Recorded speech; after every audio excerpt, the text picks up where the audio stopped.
Hello, everyone. The good news is that Ukraine continues moving ahead pretty much with European allies, regardless of what Putin says, regardless of what Trump says, because at this point it's perfectly clear that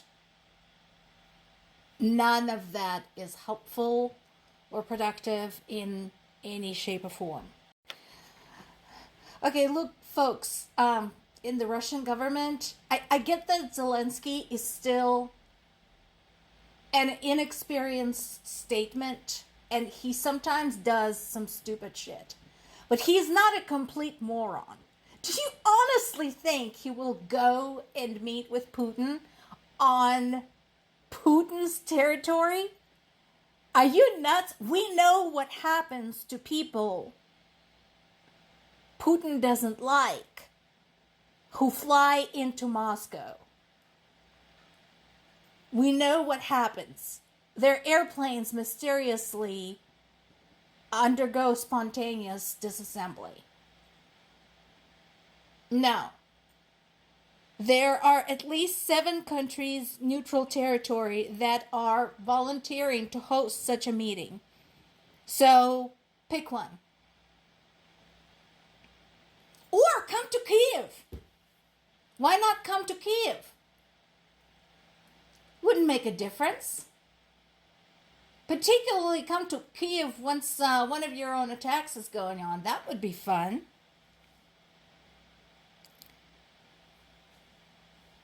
And, now Russia is going to say, well, see, Ukraine is refusing our conditions. Let me remind everybody that Russia should not be the one dictating conditions at all.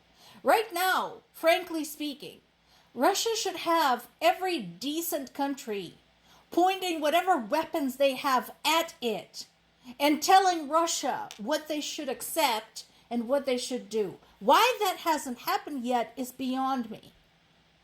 It took a lot less time for people to realize that Hitler was that level of threat. I guess we just do not remember our own history. Thank you, Kaya Kallas, again for reminding everybody that China continues supplying dual-use goods to Russia. Dual-use goods is a very clever trick. Basically, it's stuff that theoretically can be used for peaceful purposes. Theoretically. But we know that that's not why they're shipping that stuff to Russia. Especially considering we know where it's going. I'm sorry.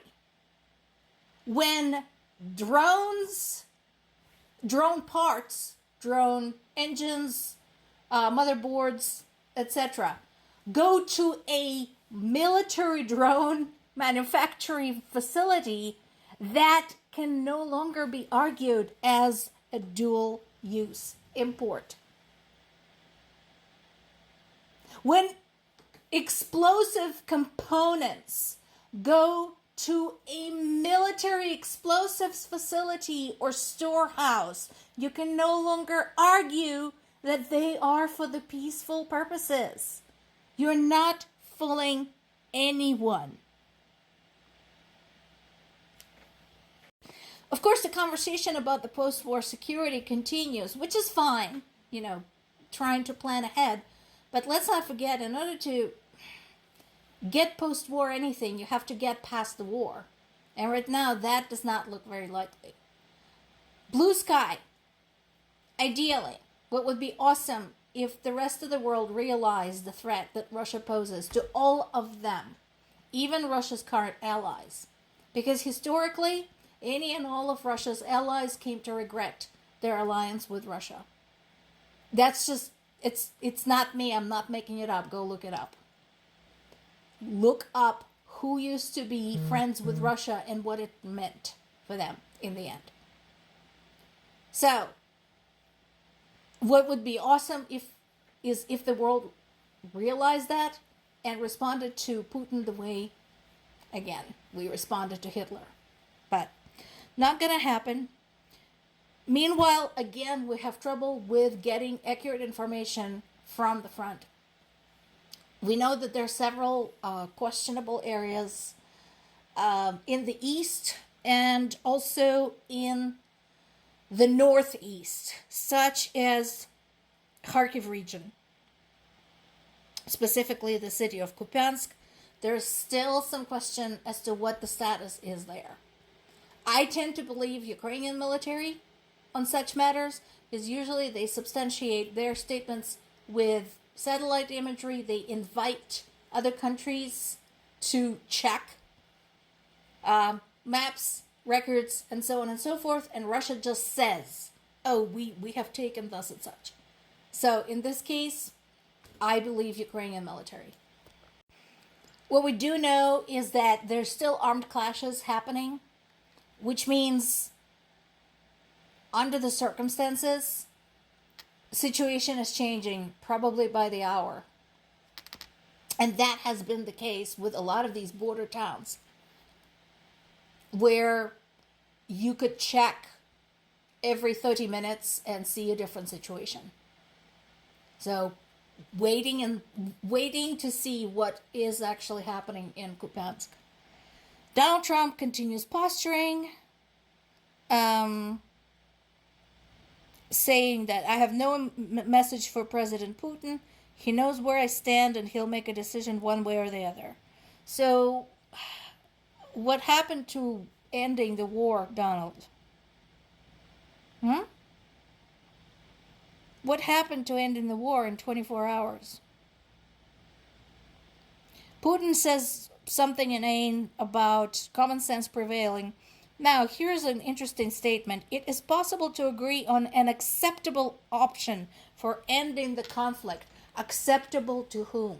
Because so far, he has not brought up anything that is acceptable to people of Ukraine. The only solution he's brought up so far is acceptable to him. And basically, all of this is just words, because he continues murdering Ukrainian civilians. Why should anybody trust him? Folks, understand, and this is what I'm trying to get to you. I don't care what you believe at this point. I don't care if you believe Putin's lies that NATO is guilty of all of this, or EU, or US, or whoever. Explain to me again, what warrants this? What warrants this daily, systematic, targeted, planned out extermination of Ukrainian people? What warrants this? Hundreds of drones, dozens of ballistic missiles. We have already established wherever that shit's flying, there is nothing there. Nothing of military interest. So what is the excuse? What could NATO have done that is so awful to Russia that it warrants this? Why is Russia trying to murder Ukrainian civilians day after day after day? And let's not forget, we talked about this. Ukraine is kind of a melting pot.